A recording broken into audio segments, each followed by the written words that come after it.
for me, it felt like that was the limit of where it went. So I wanted to go deeper, and I was getting back there, and I was like, all right, let me try to find a relationship and see what that means to believe in God. Like, I always believed in God, but I needed more. It just wasn't enough.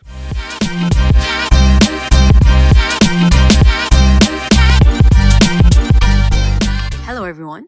Welcome to the About Us podcast. Today's guest is my friend Kevin, also known as Adam. I've known him for many years, but I've always been intrigued about his journey, especially his conversion to Christian Orthodoxy. And so even if I've known him, let's say for, 8 years or so, I never really knew him as a person. Adam is very private. He doesn't really use his social media platforms. So when it came to think of something to say in this introduction, I thought there's no better way to introduce Adam than have him introduce himself. So I don't want to say too much now because I'll only be repeating myself or repeating this interview, and I won't be able to paraphrase or express well what he spoke about in this interview. I learned a lot. Really, it was a really great conversation. I don't want to say I'm sure 100%, but I am sure. I'm confident that it will touch some people or it will spark something. So anyway, without further ado, here's Adam in his own words. Hi, Adam. Hi. How are you? I'm very well, and you? Thank you for doing this. Thank you for having me. I know it's the second time, but Okay. thank you for your time. So before we go on, you're the first interview of 2024. So we're in February. It's still the beginning of the year. Yes. Do you believe in New Year's resolutions? If you commit to them, sure. I mean, it's a good. You got to start somewhere. So if New Year's is a good time to start, I guess. I don't personally do them. Oh, okay. But, It's okay. I think it's a good practice if you need somewhere to start. Yeah. Okay. Good. Now we're gonna go in. It was just a Happy New Year kind of thing. Okay. Oh, okay, just to start. Happy New Year to everyone. Who's Adam? So we want to know, like, who are you? What do you do? What have you studied? Your hobbies? Where you come from? Okay. Okay, let's start somewhere. Well, I'm half Haitian, half French Canadian or Quebecois, and I work at the borders. I'm a border service officer, and I've studied political science, and yeah. No, you have more than one degree. No, that's it. No? I studied theology too. Okay. Yes, technically still have one more class to do to complete that certificate, Okay. and a few more to complete a DESS. I'm not sure how you translate that in Yeah, English, yeah. but not a master's. Graduate diploma? Sort of like Something a certificate, but at the, grad level. Okay. Yeah, that's pretty much it. Yeah. So why did you study both? Political science. I was always interested in politics. History is my first love, if you want, in terms of things to study. But with the way things are shaped, like political science was just my way to go. I just wanted it, and I went for it. Theology, since I converted and got interested in the faith, it came with it. As I was learning the faith, I started taking theology class. I loved it, so I kept going. So did you... Okay, so now we're going to start with the faith and the conversion, okay? Yeah. But did it start with your studies or it came after, like in the middle, kind of? Like we want the timeline, the journey. Okay, the journey. Let's try When it. you started having questions until like now. Wow. Okay, my brain really works into a like a brainstorming kind of way. Okay. So I'll try to make it a linear timeline. We'll see how that goes. Not that there's that much to say. I'm just So basically, I'm baptized Roman Catholic, but I didn't go in more than baptism, right? So no first communion, no confirmation. So I had a family that was somewhat Catholic, like most people in Quebec. Went to church on occasions, but growing up, I wasn't necessarily church going. Like I went when I visited family that were more. Had an aunt that was really. I went to church often, but she was. I don't know if it was non-denom. I don't remember actually at the time what it was, but a bit there, here and there, like only on visiting. And then growing up after college, I started getting more interested. I tried to go back towards the Catholic church because I was like, I was baptized, so let's see for first communion and confirmations and things like that. But long story short, was pretty much just things weren't driving for me. Questions weren't being answered. Going to church, it seemed to me like there was just no life, unfortunately, in the church. Like I often went to St. Joseph Oratory, but it's not a parish. So although that was lively, you don't really build a life there, a community life there in the church. So when I started going to the parishes is where I was like, there's a bit of lack there. But you were searching for the community or the spiritual life more?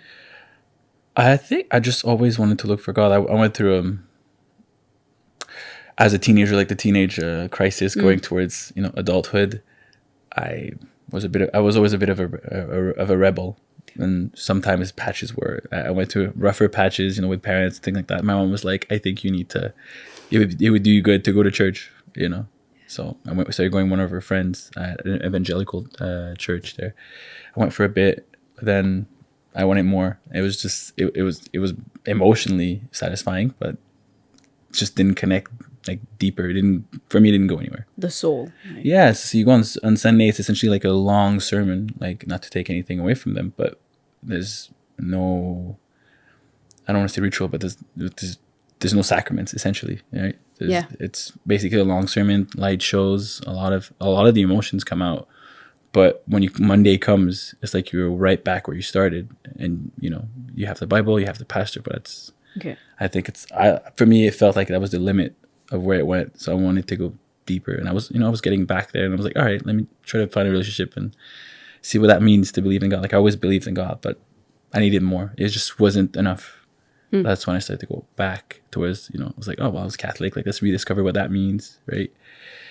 But Roman Catholicism in Quebec isn't, at least where I went, it wasn't very, it just didn't answer my questions. None of my searches. I was really just, like, now I can say I was looking for God. At the time, I knew God existed. I wanted more meaning. I thought there was more to life than just the usual pleasures that, a young man has in Montreal. So, I started looking. And when the answers weren't there, I started looking elsewhere, like not too far. I couldn't say, oh, I'll go to Judaism, because I couldn't, like, I knew, like, I love history. I looked at the way society was shaped, everything. Like, there's no denying the presence of Christ, no matter where you look, right? And so I started looking to Islam, actually. And that's where the interest for, like, theology came, because, not that it was theology, but I started studying Islam a lot. And eventually, when I went into the church, then that same interest came. Like, I was studying Islam, and then I started learning about Christianity, and I was comparing, I was looking at the historical records. I was, like, doing my own. But did someone introduce you to Islam, or you, like, from your own? I have Muslims in my family. Okay. And growing up where I was, a lot of my friends were Muslims. Okay. And, not that I knew a lot about it, but I knew enough. Like, I had to live with them, shared meals with them, like. Yeah. So, and, one of my hero growing up was Malcolm X, Okay. Yeah. So it's a character in history that had, in my life rather, that has had a lot of not experience, but influence in my life. So, he was Muslim, read his autobiography, watched his movies, like, read everything. Like, I know some of his speech by heart. So Islam was always never far. Like, growing up was never far. So becoming older, it was just natural. When the Roman Church wasn't giving me what I thought maybe, well, it's just not the right place. So naturally, I just made my way to what I knew and where there was interest. So I kept studying it, right? So that's when sort of the studying and taking classes comes from. But at one of those, was it a religions class or was it, I don't remember, but I have a good friend in church, and she, her spiritual life was impactful. I remember one Abuna saying, like, if your prayer life isn't impacting anyone, you're doing it wrong, right? And her was absolutely the case. She was there, she had a Bible, she had crosses, at one point she had a Baba Shin with a shirt. So I was just like, hey, I see you in class, you have a lot to say, but, like, what's going on here? She told me about the Egyptian church, right? And I was like, of course, like a lot of people, I didn't know about it. For some reason I knew about the Ethiopian church, but at least we were one, so I guess I was close. But at one point she invited me to come to church. I came on a Friday, wasn't much going on. I was like, oh, it's pretty, but at the end of the day, it's still a church. Like, I don't feel like there's a difference. Like, wait. You know, I'll have you meet with one of the bunas we have. And when I sat with him, all the questions I had seemed like it was, you know, a kid in kindergarten asking the teacher questions. He was just, you know, with love, but like just all my questions seemed like, I was like, oh, well, that was simple. Like, why couldn't anybody answer those questions, right? So from there, that was my introduction to the church. And then came all the studies and all the things. And that's why I was like, oh, okay, I'm finding my way. And then when you find a place that has all the answers to your questions, like, why go anywhere else? You just keep going. I was like, when I got convinced, I was like, all right, this is it. And then eventually I got baptized. So how was the baptism, or like that process and the wow. The process was honestly like, it was a whole new world just to begin with, like to walk in the Egyptian church as a non-Egyptian, you know, never having had that community life or live in a parish or, you know, Sunday school. I'm coming from not a completely different background, but definitely nothing I was comfortable with.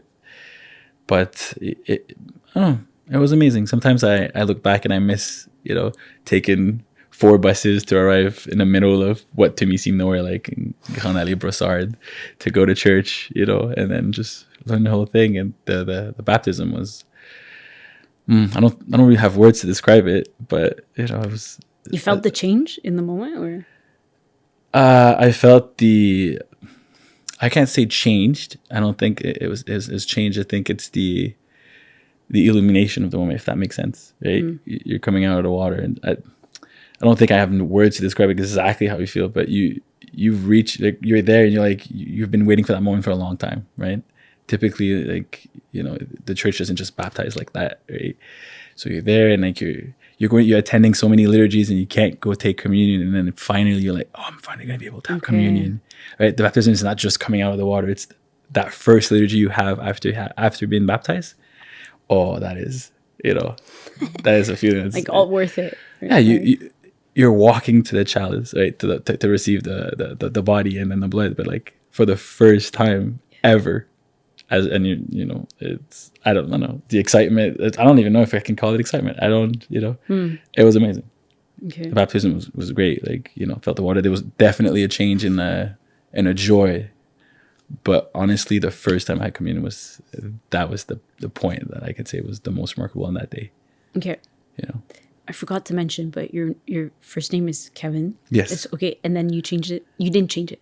But the name I was given at my baptism. Okay. Was Why Adam? You know, that's the question I would have to ask my godparent. It's the name that, you know, the answer I had given was that's the name the Holy Spirit that came by the Holy Spirit at the moment. So, but did you need to like change your name, or like it was a choice, or? No, I think you just need like a Christian name. Okay. But you know what? No, I think you do need to change. I think, yes, it is a new birth, so a new name is given. Okay. Right. Yeah. But yeah. Cool. You know, at first it came as a surprise to me, but I grew to love it. Actually, it's a beautiful name. Yeah. But it does add to like it emphasizes the transformation too in Christ. No. Yes, absolutely. Okay. And I think like at every stage, or even when if you get ordained, like as a deacon, you get a new name and stuff like that. So okay. It's I love the tradition, the beauty behind it. You know, yeah. It is. There's definitely I don't think the word change is best. The transformation. Okay. Right. I think that's what Christ brings. It's the transformation in life, and you know, there's a transformation even after the baptism and all that, and that's. Yeah. And then now, like, after how many years now? It's gonna be 10 years. Oh, yeah, it'll be congrats. 10 years this Easter. Yeah, thank you. Cool. So how has been the journey then? Like, well, that's a big question. The journey's been not to be corny, but exactly kind of like when you look at the ladder, the divine ascent, kind of like that, you know, without just the falling and then thinking it's over, but the getting back up idea. Yeah, definitely. You know, it's funny. Often I think about the year before my baptism and going stories where I was like, wow, I could do all these things that like I have trouble getting on time in liturgy. Like there's sometimes I was there before Abuna of liturgy, like not to brag or anything, but just to say like the eagerness. It didn't happen often, right? Full disclosure, but it did happen once, and I was just like, the fact that I was just able to show up and just be like, hey, like, I'm here, you know, like, just eager, can't wait for the liturgy, can't wait for everyone to open the doors and like go to liturgy. Like, these moments, now that it's been years, unfortunately, like, they don't, you know, if I show up before we, you know, the deacon's vest, then before the liturgy starts, it's good, you know. So, you know, there's been ups and downs on those levels, things that like are missing or have changed, but other things that are, you know, are great. There's a growth that's there, that's definitely different. There's a maturity, right? And yeah, I'm not sure that answers the question, but yeah, it's just, I think it's a vast question, but yeah. What advice would you give to like new converts or? Wow, new converts. Or people like tiptoeing, you know, not sure. Tiptoeing? Not sure. Yeah. Doubting but they want to. I think doubt is a normal part of the process. I mean, even for cradle Orthodox, I think at one point you grow up, and like for everyone, I think it's okay to have doubt. Just think it comes a point where at one point when you've, you know, for me anyways, when you found not found all the answers, but when you're convinced, stop doubting. Like, just trust the Lord and trust the church, like big C, capital C church, like trust the tradition of the church, you know, all that. For newcomers, it's, don't be afraid to ask questions. Don't be afraid to be there. Like, it's okay to challenge, like in a loving way. It's okay to challenge and see questions, because that's how you're going to get to it. Like that little voice, those little doubts that you have, you know, they're important to ask in the beginning to build your foundation, and take your time. Like, there's, you know, you're with the Lord, like, what is time, right? So just go with it. For newcomers, I'd say don't let yourself be intimidated, and don't let yourself like intimidated by how big and how much they seems to be, right? I remember coming to church at first, I was like, okay, first of all, there's multiple language going on, you know. If you're not of a Middle Eastern background, you're coming into a Coptic church, well, I would assume it's the same for any church, any ethnic church, right? Yeah. If you go in a Russian church, it's the same thing if you're not Russian. But just going in and like there's a culture that's present that you're not necessarily a part of. There's multiple language going on. There's, you know, if you're not coming from a apostolic church or a church in general, like, you could be a lot. But take your time and ask your questions. I think it's fair, but find someone you know that will take time to actually answer the questions properly. Just don't go to anybody. Yeah. You know, like I think in everything, like just like at work, you're a newcomer at work, and then you're asking questions and people are just quick to brush off and they'll just do it like that, or it's just like that. Like, find someone that wants to talk to you about it. For you, that someone could be like a spiritual guide, father, or like a father of confession, or it could be like, depends on what stage you're in, right? I think if you're just inquiring and you find it interesting and you've come, you know, you just, I don't know, let's say you don't know one and you came from the internet and you just looked, it's fine to have someone that just wants to talk about the faith. Like, I think in our community, we have plenty of people that just love to talk about. They'll take you around. But when it's time to get more serious, I think it's definitely important to have a father confessor. Just, not just as a safety net, but, right, the father is, he was chosen for this. He's blessed with, you know, the guidance part. Because I think a mistake that you can make is that you start trusting someone in the church that isn't in that position too much. Well, you're putting a burden on them, firstly, because they're responsible for what they tell you. But it's also that if you really want to grow, growth comes with the father confessor. Yeah. My thing, right? Yeah. Father or mother. Yeah. You know, spiritual director of whichever sort you have, right? Okay. What were the challenges as a non-Egyptian encountering the Egyptian culture? The challenges. No offense taken. No, I'm just no, the Egyptians are lovely people. You know, just oh my god. Okay. There's a few things coming to mind, but I'm not sure like on what scope we're comfortable talking about all these things, you know. Safe space. Yeah. I want to say, you know, I think about my boys when I'm saying this, but it's not the first thing, but it's funny it's coming to mind. It's just the different cultural expressions of appreciation. Okay. Egyptian men are very comfortable with one another. Not to say like, you know, like I come from a Haitian background, we don't hug as much, let's say, or, you know, there's just the kissing and things like that. So just the first culture barriers. For me, it was that, right? If you're coming from a different culture, it might be normal. But for me at first, it was like, oh, like what's okay, what's not okay. The women are sitting on this side, the man is sitting on this side. I'm coming into church, and my introduction to church is a woman that I'm not there to marry. So that interaction in church was definitely interesting, because a lot of people are like, oh, they see you with a girl, like they assume, oh, you're coming in to marry her, so you're discovering the faith. But I'm just like, no, it's just, we have a class together. I'm just coming in to discover the church, and I didn't have boys until later in church, right? And then I met so many different people. It was fun. But yeah, so one of the challenges I think was just to get through some of the cultural barriers. Well, not barriers, but I would say like just to learn. Well, you're just among a homogenous group of people that you're not a part of. So just to learn how to navigate that. What's rude, what's not rude. Like things could be perceived as rude or not, but they're normal for others, right? So, and the languages too, like you got. No, the languages. I actually love the fact that there's multiple languages, but with the screen, the multiple languages, like it wasn't. It was pretty useful, because when you get distracted, you can still follow through. Sorry, you can still follow. And no, the language was. And I love the fact that, well, at least at Virgin Mary, that there was Coptic too. The historical traditional side of me was like, oh, this is something new. Like this is fun. Like to just have something that's that old, right? Coptic language is so old and authentic to keep it. I don't know. I quite enjoy Coptic. But you're learning Arabic. Are you interested also in learning Coptic, or? I would be interested in learning Coptic. I think just my style of learning languages would be very difficult unless I had someone that was really committed and patient with me to, be like a private tutor. Arabic is easier because it's accessible in terms of, right? I go to university and just take classes, or it's easier to find tutors that will actually give you like a curriculum and then learn from that, right? So, but learning Arabic also has other interests that are like, first I can practice it socially, but also like, again, I love history. So be able to read Arabic would be quite the gift in terms of all the things I want to read. Would you read the Bible in a different language? I would love to. Okay. I would love to. I actually, sometimes I do. Sometimes I like the Bible app. Like even in my, my mother's native tongue, like I'll listen to the Bible in Creole quite often.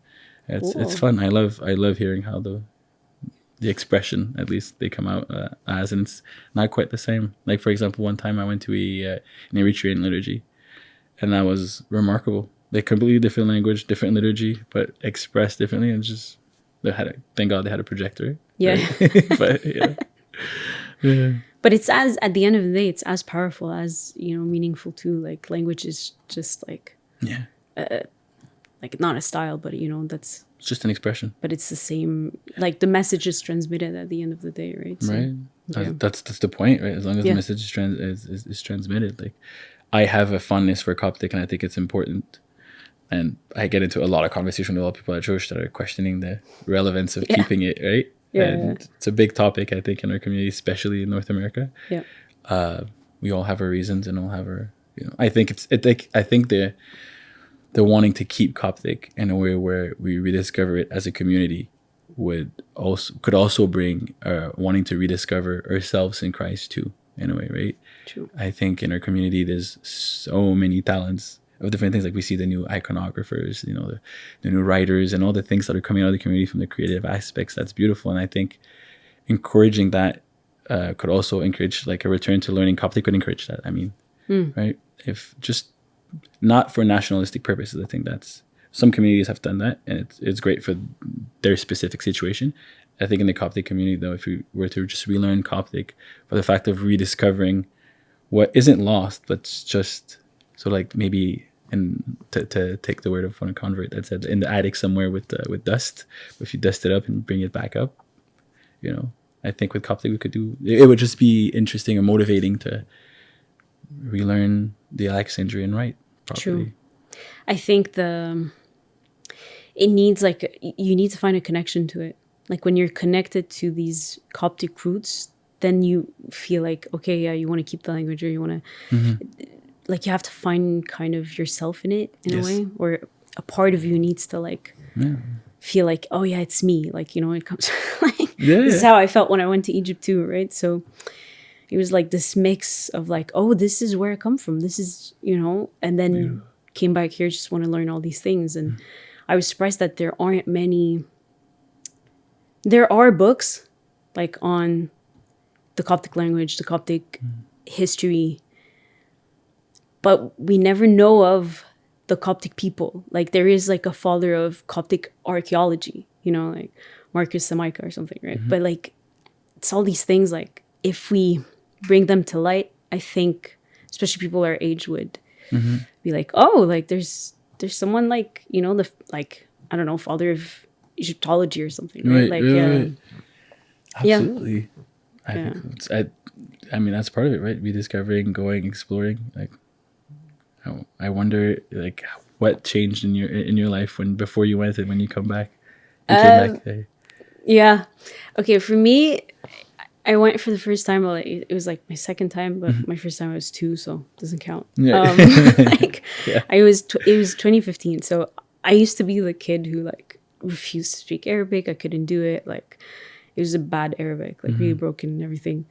When I went to Egypt, I went with my mom and my grandma, and I think it was like this generation of like the 3 generations together. Right. And then I saw where they lived and where, like what they did and how they were, and like, I don't know, the bookstores my mom went to, things like that. So then I was like, whoa, like, oh, like, and there was this feeling, like I keep saying it to everybody, like there's this feeling in Egypt, you cannot find it anywhere else. There's like, and you can't even describe it. Like it's just like, oh, this is home, or this is something. Like, right. This is like, like people look like me or whatever, like there's something like. Right, like belonging maybe? Or, Is it belonging or is it? Yeah, I think it was, honestly, I think it was a sense of belonging because like like I was born and raised here, right? But then Egyptians would be like, but you were born and raised here, so you're not like us. And then like here, like French Canadian people, whatever, they'd be like, but you're not like us at all, right? Yes. So where do I go? Like, what do I do? Like, then I was like, oh, I found like people there are happy that like even you were born and raised outside of Egypt, but like you come back and you're interested, like they love that, right? They want you. So it was like, whoa, And then like I went back this last year. So then we did like all the museums but then it wasn't just Cairo and Alexandria. It was like Luxor, Aswan, like all the, so I came back, bought like books. My dad is going to kill me. But anyway, like I have 20 and like searched them, like everything about Egypt or Coptics, like it was, So I'm discovering about us. Oh, there's so no much pun to intended. discover. There's just so much to discover there. I mean, I went to Egypt once, and like it was short. It was 10 days at Cairo, Alexandria. So it's funny because when you're saying like not just Cairo, Alexandria, I'm like, next time I go, that's exactly what I want to do. Not just Cairo, Alexandria, right? Discover like the whole thing. Yeah, and it is wonderful, and it's true that when you show interest, in the culture, like Egyptians are so receptive to you. Like they're not closed off. Like that's for us. It's like they're like, oh yeah, sure. Like we'll tell you more. Like they love sharing their culture, and they love who they are. True, and that's a beautiful thing about Egyptians. Yeah. The warmth, there is definitely a warmth. Like at first, it feels like it's a tough egg to crack. If that's the expression. Yeah, like you walk in and it's like, oh, who's this? Like almost like it feels like who's this foreigner? But as soon as you get into an Egyptian home or welcome, you feel like the warmth is it's there. It's there. Like Taunt will be very warm, very very warm. That's true. It's beautiful. I remember we were at a museum and like high school kids were like, "Do you think she's from here or from?" I was like, "I'm kind of from here. Like I can understand." I can understand. It was like so cute that like they were like so intrigued, like But it was fun. You can ask Peter, who's like, he saw the difference between my Arabic back then and now. So really, yeah. Yeah. So when you come back and you're like, yeah. Amazing. Hopefully, I learned and I kind of come back with not too much of an accent. I don't think the accent matters as much as like knowing it. Like, I don't know. Like I found a love for it. I was like, no, I'm not going to refuse speaking Arabic anymore. Like I love it. Like I want it. Like and then so all I did was consume Arabic. Right. Like that's consume music Arabic or like Arabic music, sorry, or like movies or whatever. But that's all I did. Right. Like for a while, right? So I think That's that's true. key. That's Yeah, key. it's like practice. If you want, I guess I get that. Like I had the same thing with Creole a bit growing up. I don't know, my mom, the way she was raised, although she was born in Haiti, she came here very young. It was, you didn't speak Creole with your parents at the time for some reason. It was considered like the language of the adults. So she learned it with her friends. And I don't think she meant it that way, but same thing happened with me where like, I had to learn it with my friends. And eventually I was just like, oh, like, I love this language. I love this culture. Like, let me, you know, I grew up with it, but kind of like you, like, I've never been though, but if I went, I'm sure they'd be like, well, you're not really from here. And like, you're not really, you know, like the community too. When I meet people in the community here, it's like, oh, you're Haitians, but you know, kind of in between seats if you want. But the same thing, like immersion, like starting listening to the Bible, you know, Creole, the amazing things, like just languages words that you wouldn't use usually, but full immersion, you know, the music, interacting with people and forcing yourself. Like, yeah, I have an accent, you know, it's a bit broken, but hey, I'm happy to speak it. I love it. Right? But they make you who you are. It's like you're like different people in one person. Like I'm thinking of Spanish. Like I am fond of like let's say Spain, whatever. But like I suck in Spanish, right? but it's still like there's a part of me that like is someone else in Spanish. You know what I mean? Like is like I don't know, but kind of a different person. Not different person, like but you know what I mean? When you speak different languages. Yeah. It's like, not that you're a different person. Different sides of you come out. Yeah, exactly. It's like a new expression of you. It's like, oh, this is, you know. Yeah. Adam in Spanish. Que lo que, you know. You reminded me of like a friend. I was like talking to my mom in Arabic. And then she was like, if I were you, I would never talk to my mom like this. I was like, what did I say? Like, but we were so, like, I was so passionate, right? Like, you know, in Arabic, it's like this, like emotional or like, I don't know.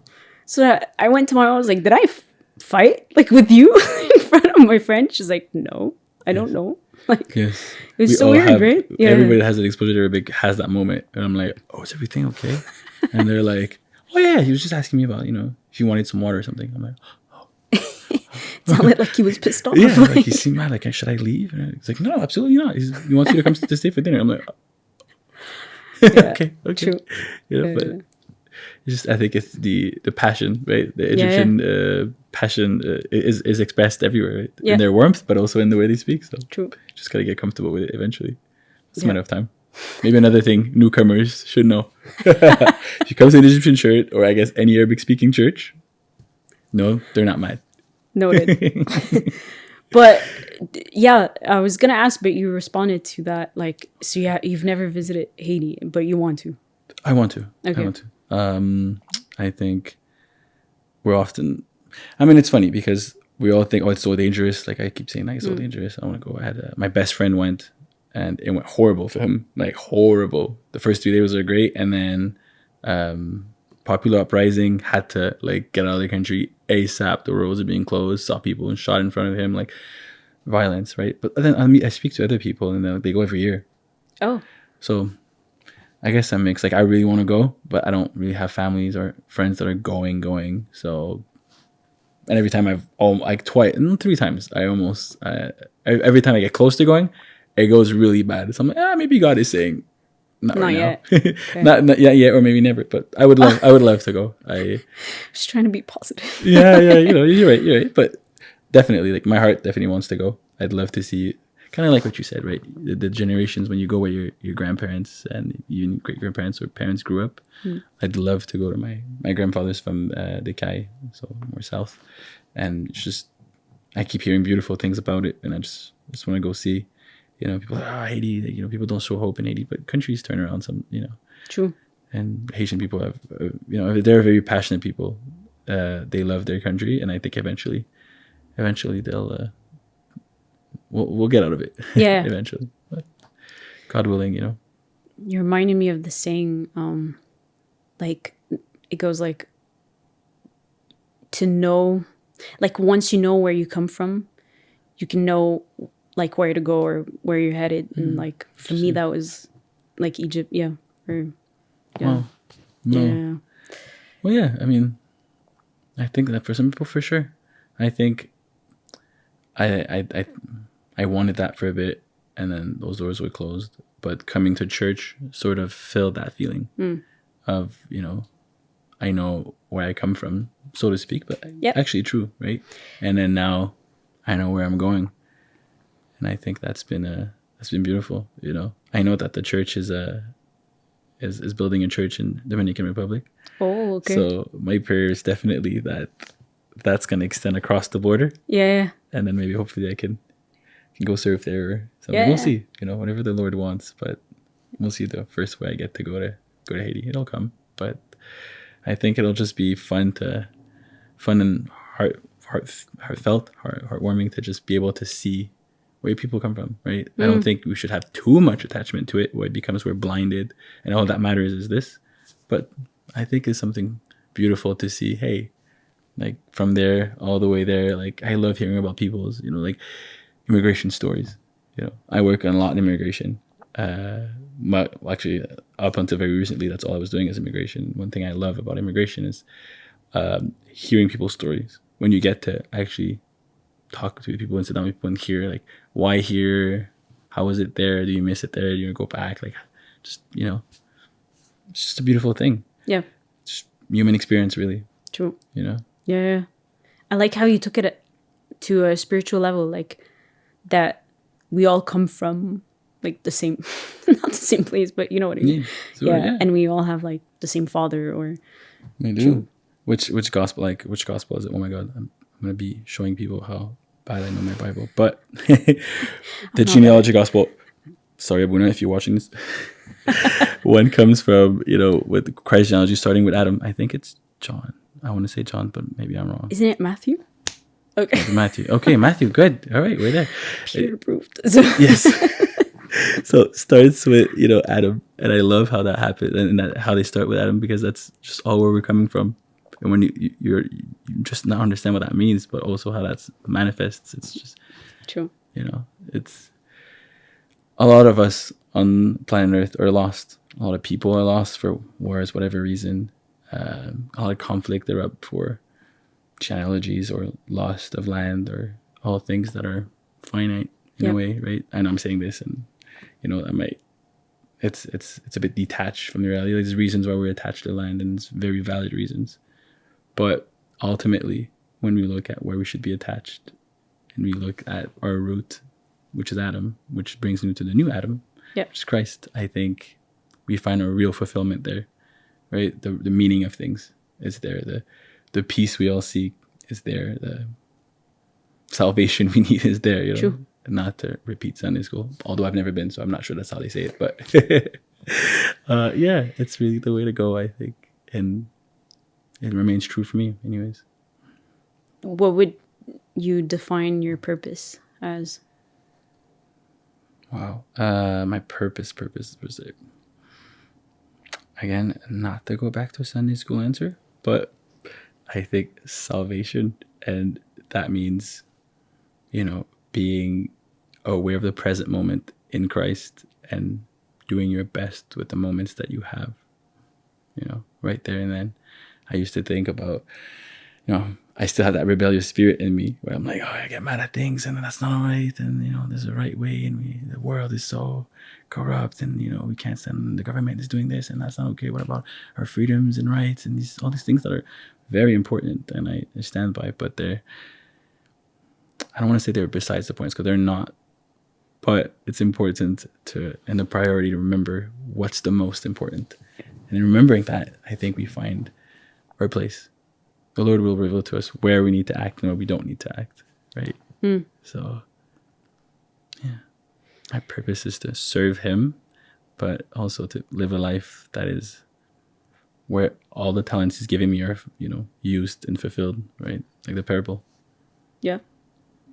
Do you feel, because you're a very private person, but do you feel like sharing your story is like one way to fulfill that purpose, or you have your ways? I mean, I think in life it's important when a door opens that, you know, if you feel peace with it, to go through it and, you know, accept to go through those doors that are open for you.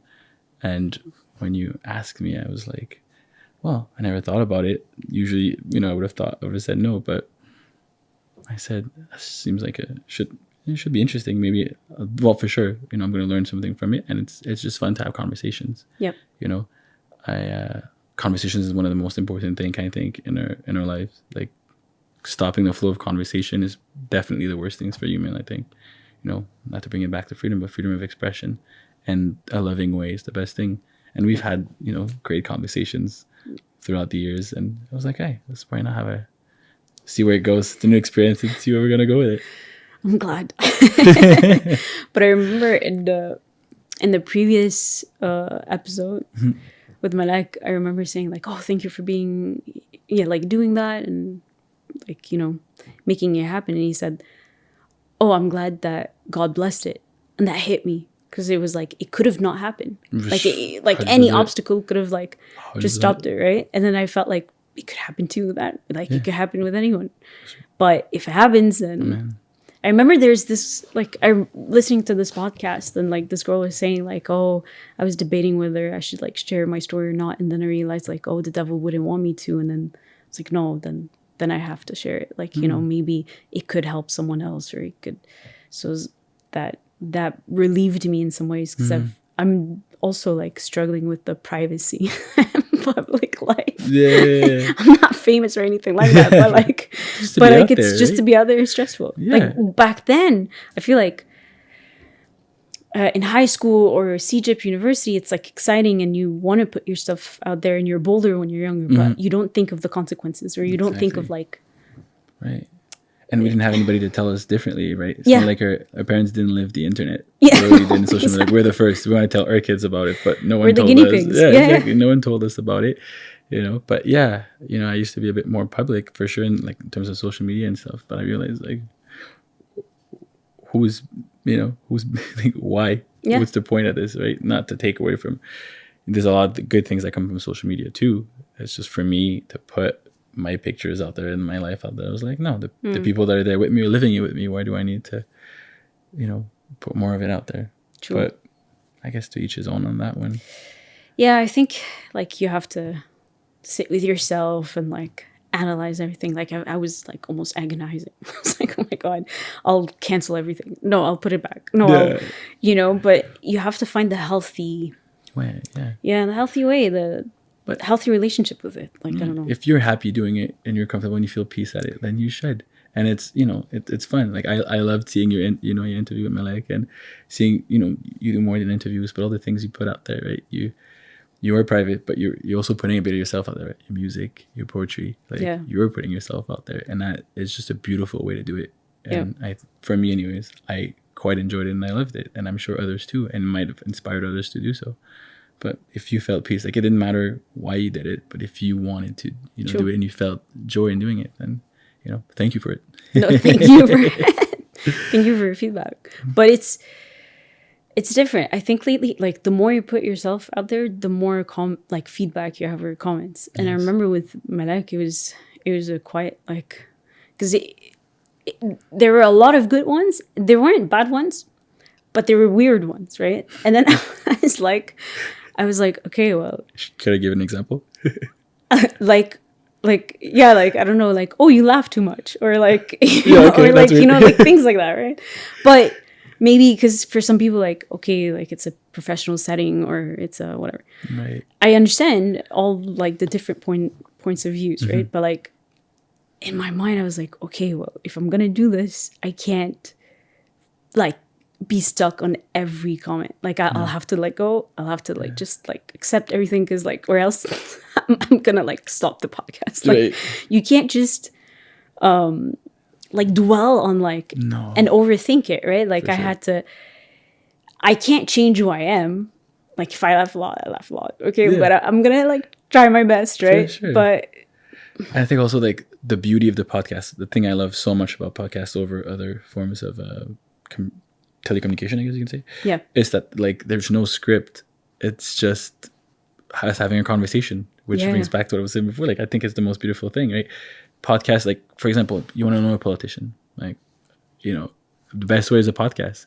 Like a lot of people are like, oh, politicians are all liars and all full of this and this, and I'm like, but try to listen to one for 2 hours. Like there's so much. Like at one point, the true face is gonna come out or peek out here and there. Like 2 hours of conversation or 3, or depending on how many times you do it. Like it's gonna come out. It's just the person's there. It's conversation and it's not scripted. Yeah. Best way. And if you laugh a lot, great.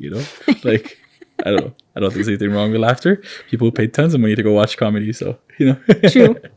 laughing must be good somewhere.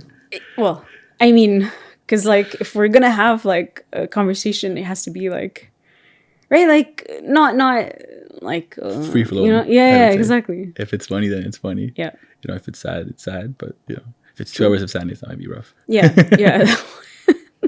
I don't think I would be able to like post it. Like it's just so emotional. Yeah. It's like maybe another day.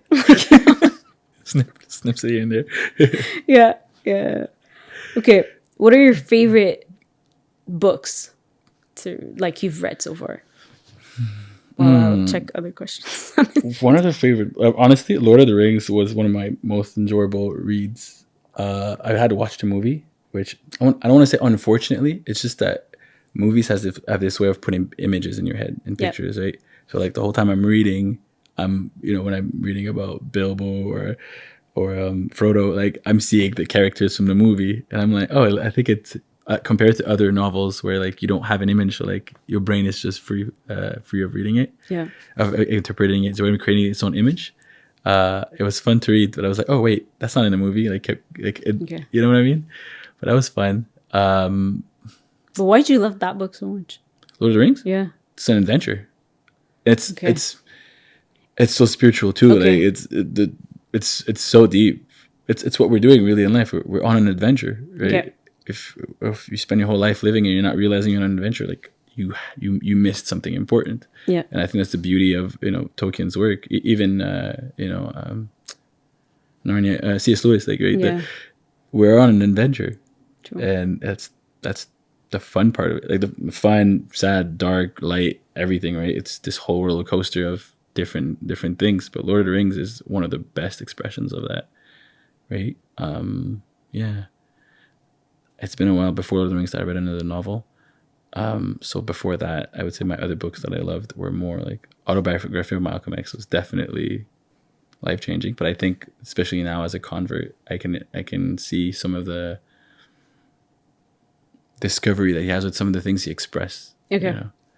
So, but what other books?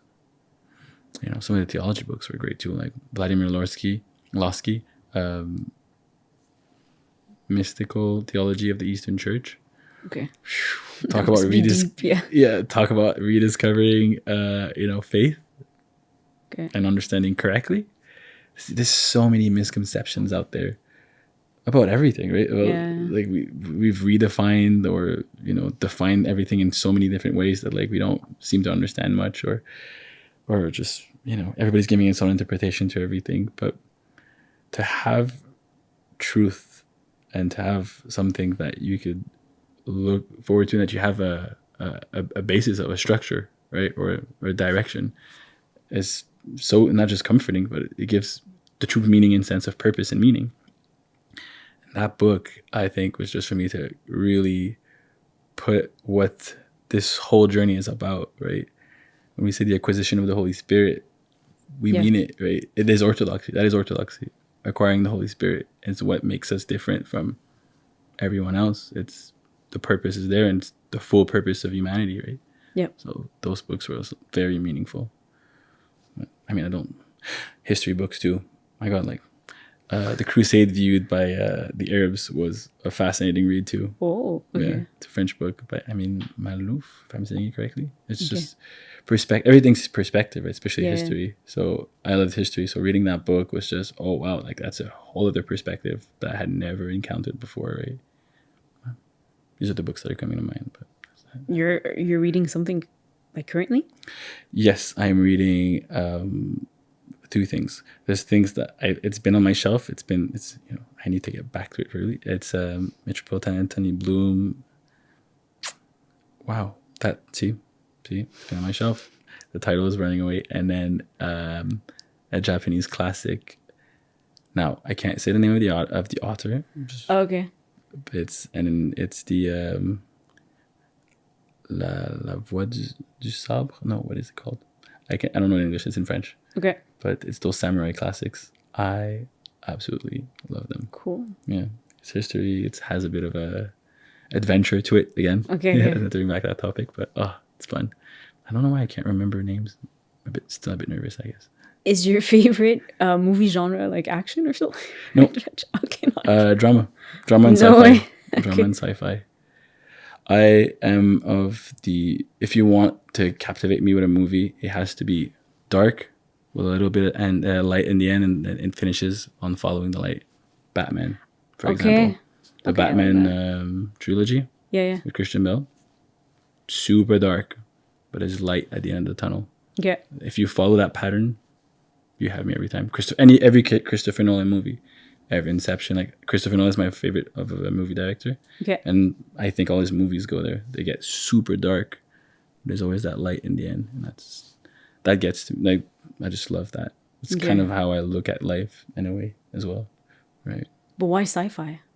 Sci-fi, it's the true expression, I think, of creativity, right? Because when we're dabbling in things we don't know.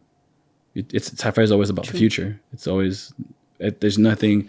It's just how it's a projection of how we perceive things, of our expectations, right? Everybody that dabbles in sci-fi is like, oh, what could the world be like in this fictional world? And then he's free to express himself however he wants it, right? Star Wars, Star Trek, like it's just, and they all contain truth about humanity. We're just projecting, like, if it's wars, if it's acquiring resources on different planets, like whatever sci-fi show or movie you're watching, all the things that are expressed are true human conditions, but it's expressed in a different setting. And I love the liberty that comes with it, like just to explore where our mind would go. I never saw it that way. They do make you reflect a lot, especially like on the future and like. Oh wow, yeah. But I always like, especially books. Like I cannot read or fantasy or sci-fi. You can't read sci-fi books? Because for me, it's like I need to relate. I want reality. I want to see like a character that's been through something, and I like to find myself in books. I don't know. Okay, I've always been like fiction all the way, like realism more. Mm-hmm. I did read or realism fantasy together. Like, this book, like Before the Coffee Gets Cold. You heard about it? No. It's like this famous Japanese book. Okay. And it's like, if you could go visit the past, but you can't change it, but like, would you? And then and what part of the past you want to you wish you had like the conversation with that person with, but like there's a set of rules and stuff like that. But like that was really interesting because again, there's this, maybe like what you're saying with sci-fi, like you're thinking like, yeah, if I could go back, like what would I say, or like, I don't know. Definitely some existentialism in there. Yeah, right? yeah, I like existentialism. What would be your favorite books? The Little Prince. Really? Yeah, like it's for everyone. Like it's not just like kids, or I feel like it's wisdom put in simplicity for everybody. I gotta read that. I mean, it's a classic for sure, but it's so cute and emotional. It's like, I don't know. For me, I even found a book saying like how to have the lifestyle, like how to live your life, like according to the Little Prince or something. Really? I bought it. I didn't read it yet, but yeah. Okay, yeah. Tell me about it when you do. I'm curious. Yeah. That's one of them. What else? I feel like one of my favorite authors is Chimamanda Adichie. Okay. She wrote Purple Hibiscus Americana. Japanese, right? No, Nigerian. Author. Well, yeah. Okay, topic. Right. Okay. I've read almost all of her books. Really? I just finished Nigerian, Grief, like her take on grief. Like I don't know, like I learned about her in school, and then I read mostly all of her books. Like, say again, her name again. Sorry. I think it's Chimamanda Adichie. Okay. I didn't pronounce it well, but not like I know Nigerian culture that well, but yeah, it's just like, wait. Oh, but you'll see her. Okay, so Beyonce's song "Flawless." At some point, there's like a speech in the song, like a feminist speech. Anyway, it was taken by this author. Yeah. Okay. Like she says, like "Flawless," featuring Chimamanda. Like it's like yeah. Okay. I guess my Beyonce is not that great. It's just like at the time it was like, oh, Beyonce came out with her, Hey, like Queen Bee, right? Yeah, Queen Bee. But because I knew the author, probably Right. that's why I knew. That relates, right? But no, she has this thing with like stories and like her, like especially that book Grief, like it was really the way she like expresses like the feelings, the thoughts, I don't know. Yeah. No, I think my favorite of hers was Americana for sure. You related to it. Maybe certain parts, Okay. like, because it's a whole book, like it's a whole like story. It goes back and forth from like Nigeria to the States to like you're following this. I feel like it's like you're following this couple, but it's more this couple, and they kind of got separated when like Nigeria was like became unstable and everything, right? And they kind of went their way, but they always loved each other. And so like the girl went to the States, the guy stayed there, and it's like their journey and everything and all the obstacles they went through. But then if they meet again, will it be the same, right? Like I love these questions. Like I like I don't know, especially in romance, I like it when it's like impossible love, and then like they love each other, but maybe they won't ever end up. Oh, Like, I'm a sucker for sad stories. Oh, yeah? I don't Romance know. is beautiful, but I can't say that I share the sad part of it. I think I want romance to get there. I want them to meet again. 100%. But I think like at the end of the day, like reality sucks. Like, and they might not end up like, No, it's true. Very realist of you. yeah. But it's like that like after I finish a book, like I can't, like it's the kind of book like where it's like I'm gonna think about it for a week. Like I like these types of movies as well, because it's like my dad would always ask me, like every time we'd go to the movies and then we'd come back home, he'd be like, what did you learn from the movie? Like what's the moral of the story? Like he made sure I understood the story. That's and beautiful. I always liked that question, because I would be like, yeah, so much happened, like I need to analyze that, right? Movies are great for that. I love movies too. And as a family, we used to go to movies a lot. And I'd love just after that, like soaking in. It was a good movie. And just like, oh, wow. Yeah. Like, It's not, I share your feeling of that, especially with sci-fi. Like, there we go. I'm like, what did they try to say? And then sometimes I have no one to talk to. I'm like Googling, like, what's the meaning of it? And like, I know, like, especially psychological thrillers where it's like, what happened? Like, who Right. killed who? Yeah. I don't get it anymore. Who's who, right? Like, except when they go too far. I don't know if you saw this movie. It's a guy who watches a movie and sees like a copy of himself. Like it's him playing as a like in the background, and then he goes about finding out, like he finds him and what that means. And like at the end of the movie, like I didn't understand anything. Like it went way too far, and I was trying to read on what it meant, and then like, got to the end of the resume, I was like, I didn't get that. I was like, is philosophy not for me, or like what's happening? Yeah, sometimes, but yeah, psychological thrillers are, when they're well done and they don't, and you can actually comprehend what they're trying to say. True. Amazing. You're reminding me of Memento. I thought you were gonna say, isn't Memento?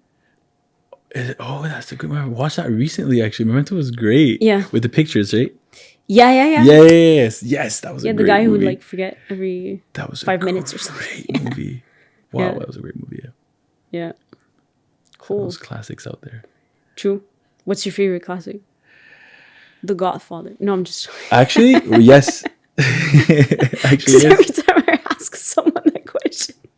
Yo, The Godfather, like the 3 movies though, like I want to like when I start, I don't just watch one. Like the 3 have to go like within the same like time lapse. Like I'm starting one. I absolutely love that movie. First of all, the character development and Michael Corleone. True. And like it's an amazing movie. It's an amazing movie. But yeah, very classic. That definitely, yeah. We have to define what's a classic though. How far, like how old does it need to be? I feel like now a lot of like the ones that were made 20 years ago are right. classics, right? Like, I don't know. No, whatever. I love movies, so like I have a lot of movies that I really love. Like Inception was definitely there. Funny enough, The Wolf of Wall Street. I don't know what I have with that movie, it's completely degenerate, but the way the film is made, like I thought it was a great movie. They did really good with it. Gladiator, True. like Gladiator, Kingdom of Heaven. Wow, historical movies too. Okay, yeah. Definitely. 'Cause I Although was they're not like, necessarily me. historical accurate, but I like, didn't watch all yeah. of So this. Orlando Bloom, it happens during like the Ah. Crusades, and then Okay. Gladiator with Russell Crowe. That was just Roman. You should watch that Okay. one. Sure. Okay. Gladiator. Ridley Scott. Yeah. Okay. It's a great movie. I haven't watched a Hollywood movie in so long, so that's why.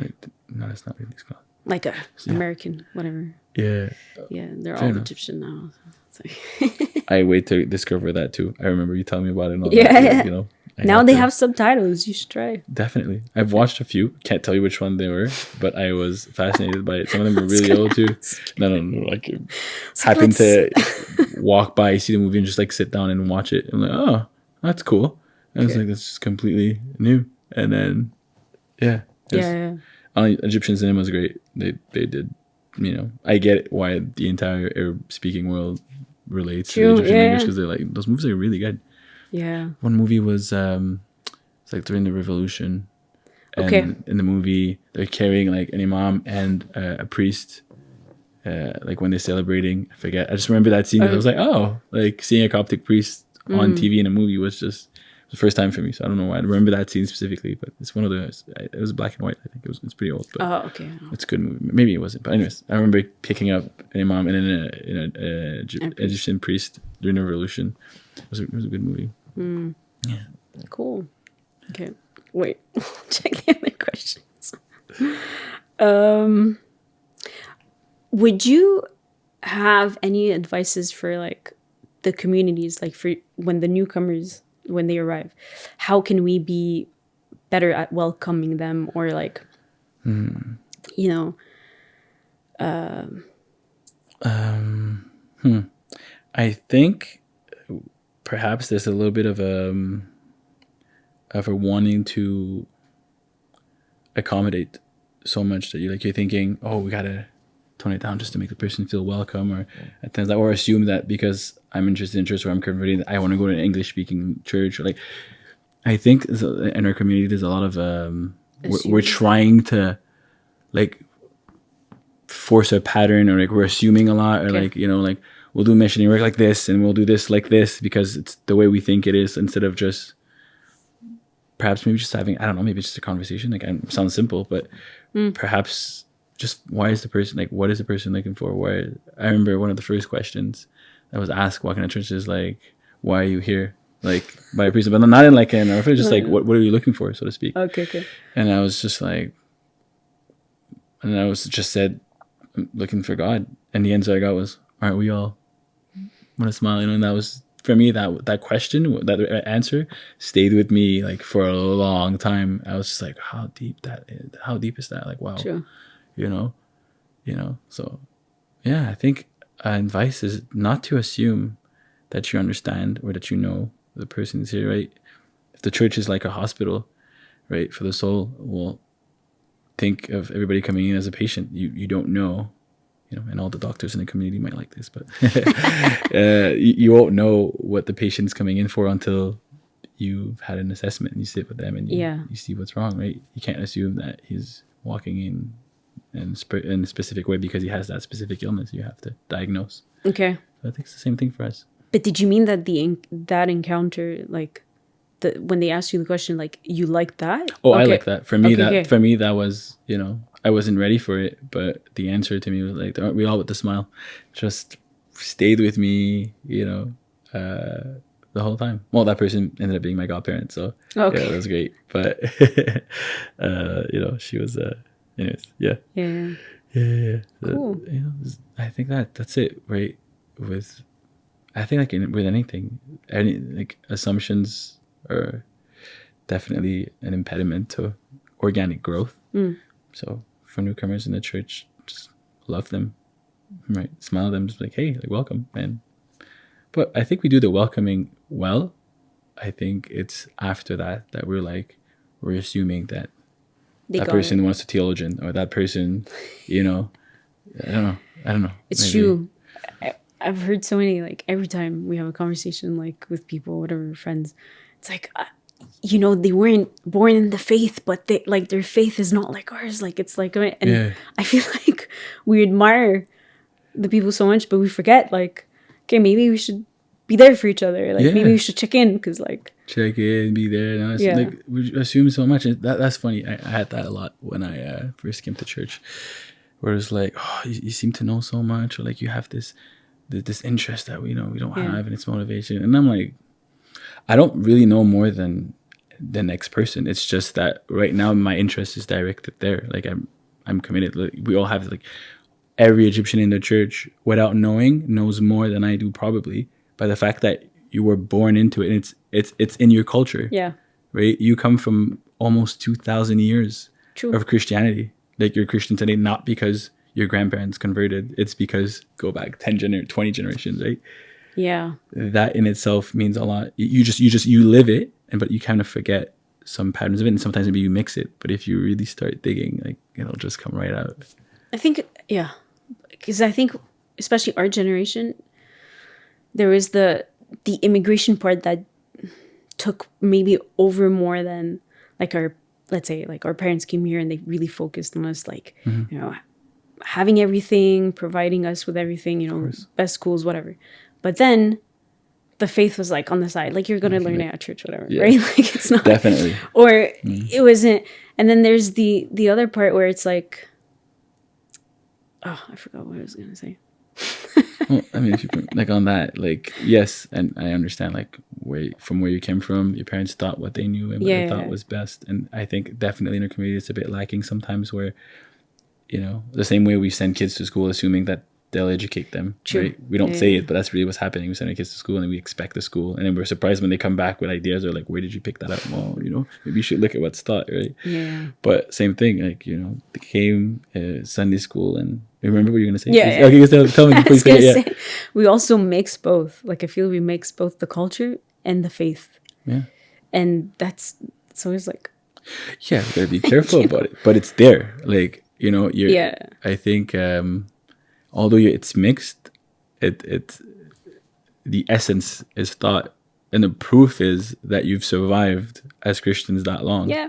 Right. If nothing was there, why would you have stayed Christians after everything? Like, the persecutions, 100%. the lack of even economic advantage. Like, if you didn't understand, like, and so many did, right? Let's not forget that Egypt was 100% Christian, if not everything else, and now it's 10-20%. Like, a lot of people left, right? It wasn't immigration that changed the demographics in Egypt. A lot of people left, but the fact that you stayed is clearly that. Anyways, for me, in my perspective, is that although in that education your parents still transmitted the essence of it.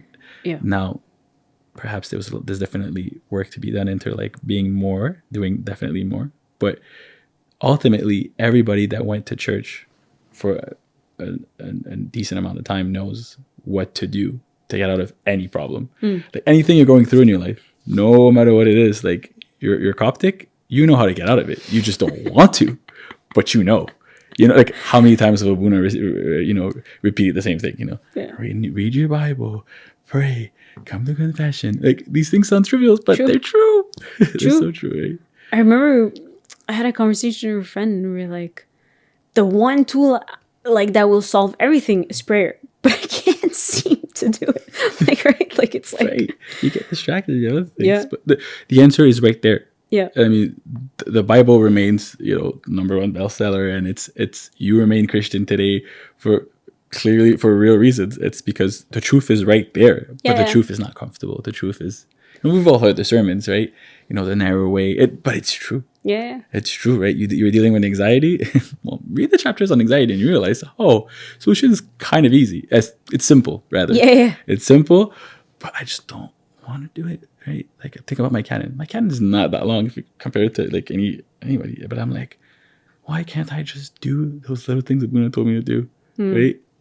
Again, that's part of it's the truth. It's a part of the whole journey, really, is it, right? To carry across. Like, if you ditch your canon and you are obedient and you're in a spiritual way, what's tormenting you right now will go away 100%. But then it goes away. You're happy, you get comfortable, and you stay there and you stagnate, or you just go right back to your old habit, and it's a vicious circle again. Being lukewarm is like the easiest and like, but the most dangerous. But the spiritual warfare is like, I think what's harder is to accept that like it's not a one-time thing and you're gonna get over it. It's a lifetime process. Like it's a spiritual warfare forever. So it's also a relationship, right? Yeah. It's like anything, right? It's, you're with your partner. It's great at first, but if you're just like, okay, well, it's great, let's just keep it at that. Yeah. Thank you, bye. Like, watch how eventually that's gotta go down, right? And it doesn't matter how great she is, if you don't invest in a relationship, she won't stay, or you won't stay. Like, regardless, like, you need to invest in a relationship. It's the same thing with God, right? I don't know, not to not praise, but like not to again give the Sunday school answers, but they're kind of true. They are true. the right they're answers. fully true. Yeah. I think we tend also to like, we want the deep, tough like answer. There must be more than that, and it's like, no. Like, go buy the self-help books and stuff. They won't tell you that much either. It's just nice words puffed up. Right? Yeah. You want deep? I mean, like when Christ came on earth, like he didn't speak to like scholars and like, right? Like maybe a lot of them didn't know how to read either, right? Like he used the parables to like get the message across. So like, yeah. And the funny thing is that it doesn't matter what level you're at, like who you are, where you come from, the Bible speaks to everyone. And it's not me saying it. It's the proof is there, translated in every language, everywhere, throughout time. Like, it's just, you don't need to, learn a new language. You need to go through anyone else to read it. Like, you could just pick it up and read it, and then the questions will come. And then the beauty of Orthodoxy, you always have someone or a book somewhere that's going to talk about the answer to your question. Keep at it, dig. But do you care about investing in that relationship, or is it just about you and you just want to be comfortable? Yeah. When you brought up the relationship analogy, you reminded me of this book called Crazy John. Actually, this is maybe one of my favorite books. He's a modern day like saint, Greek saint. And like Crazy John, because like he would do things that people would be like, he's crazy, but he was a fool for Christ, basically. But there's a part, like the book starts like it's his funeral. Like he passed away, and people give speeches like about how he changed their lives. And there's this one guy, like I can't remember the name, but he had like a completely like sinful life, and like John, or I don't want to say Crazy John, but like he helped him like change, and he changed completely, like drastically and whatever. And he made him like get to know this like other person in church, and like they got engaged and everything. And the girl was saying like how like her family and people around her are like, are you sure you want to marry this guy? Because like he has a past, and she remembered that John told her, no, he told her like, he's your ticket to heaven. And I remember saying that to someone, they were like, no, you cannot give that responsibility to someone. And I'm like, but this is it though. Like there are two types of people. Either your calling is to be a monk or like a nun, and that's as great or hard as being in a relationship, right? But at the end of the day, like if you're gonna be in a relationship, it's your ticket to heaven. You have to be each other's ticket to heaven. That hit me. I remember crying when reading that. The whole book is like crazy. Yeah. The beauty of marriage, right? Yeah. The absolute beauty of marriage. Because it's like that the relationship teaches you the relationship between God and the church, like God and his people. And it's like the sacrifice, the love, the like how like you're not both starting like fresh and new and perfect. You're both starting like flawed and like but like you've chosen to like work with these flaws, right? But the person that you've chosen has qualities that you don't usually and vice versa. So then it's like when we look up to God at the end of the day, like he has like Christ, like how did Christ love the people? How did he like treat others? Like I love the show The Chosen, because like you see how like it gives you an idea of like how he treated people and everything. And it's the same thing. Like I don't know. No, but you're right. Like what you're saying speaks exactly to it, right? It's relationship, treating the other again like you want to treat yourself. how you would want to be treated, right? You know, Like the Bible is the love story to the Bible humanity. is the love story. You've said it best. Yeah. It's the absolute love story. Yeah. It's, you know, it's the truth and the point of all love stories, really. Like, that's just the true expression of love. Mm.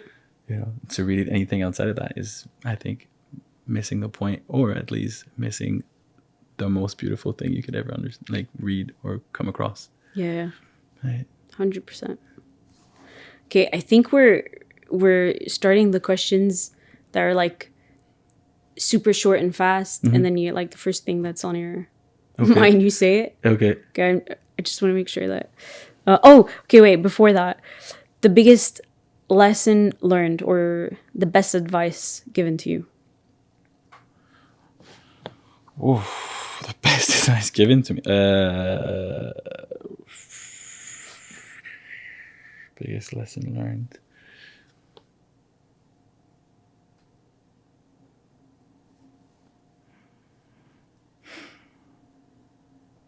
I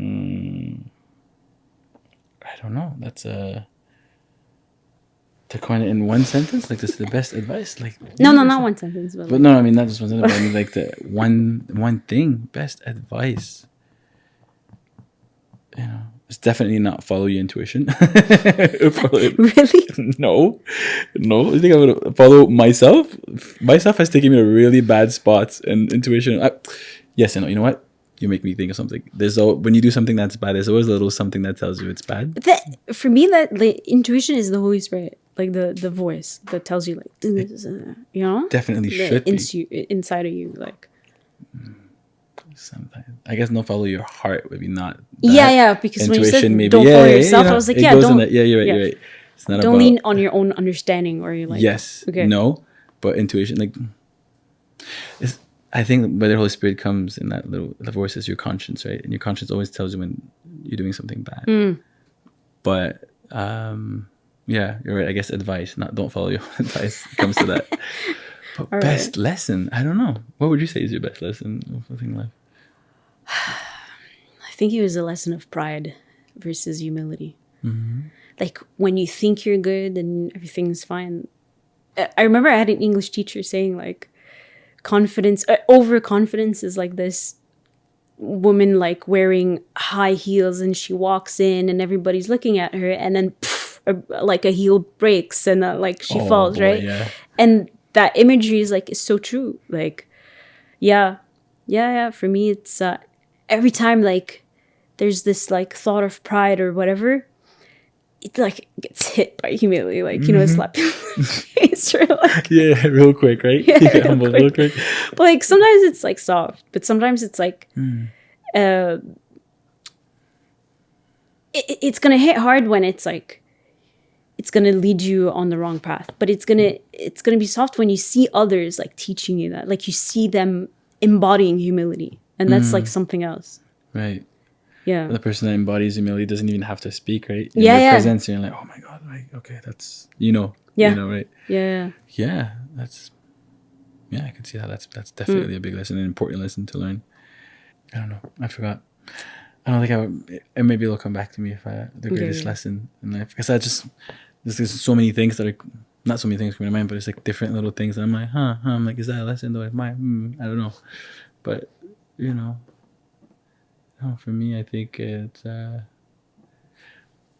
think in life, what you really want is fulfillment, which ultimately should be, but is salvation if you really go deep down to it. But the greatest lesson is I think it's kind of to remember that, right? It's not about necessarily being happy. Happy comes and goes no matter what, and you can be happy in any situation, or you know, material gains and all these things. No, but what you want is to be fulfilled, and to remember what that means and to seek that.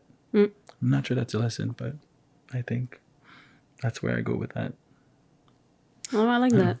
Yeah. I feel like every time I go on a retreat or like a monastery and you only have that like little suitcase and you forgot that you have all these other things at home, it's like a huge, reminder. The detachment. Yeah. And that's super important, right? Yeah. Like, we like get bothered by trivial things. Like, for example, I had a watch and I lost that watch. God knows why and where. Yeah. Still to this day, no idea. I wore that watch every day. No idea. And I was I was like devastated. Not devastated, but like I've been talking about that watch for so long up until, recently. And I was just like, at the time I was like, why was I so like, not watching anything special, just, just True. a watch that I like. And then I lost it and it didn't bother me. But like, it's sad, but like, why am I thinking about it so long? Like, you True. should detach. And I think that was a good lesson. When there's sentimental like value, for sure, like it hurts to like lose that thing. But when you remember that one day you're gonna die and you're not gonna take the watch with you. Yeah, It's like, you don't take the watch it's with just you. the watch. Exactly. Right? Yeah. I was looking everywhere for that watch. I was like, I'm gonna buy the same watch. That's it. Me too. I have that. And I couldn't find for the life of me the same watch. And, Yeah. But you know what? Detachment. And I think that was a good lesson. Yeah. I remember, like, hey, like, it's just a watch. Mm. It was a gift. It was nice, but it was just, It's life. Yeah. it was life. Move past it. Thank God for it all. Okay. Yeah.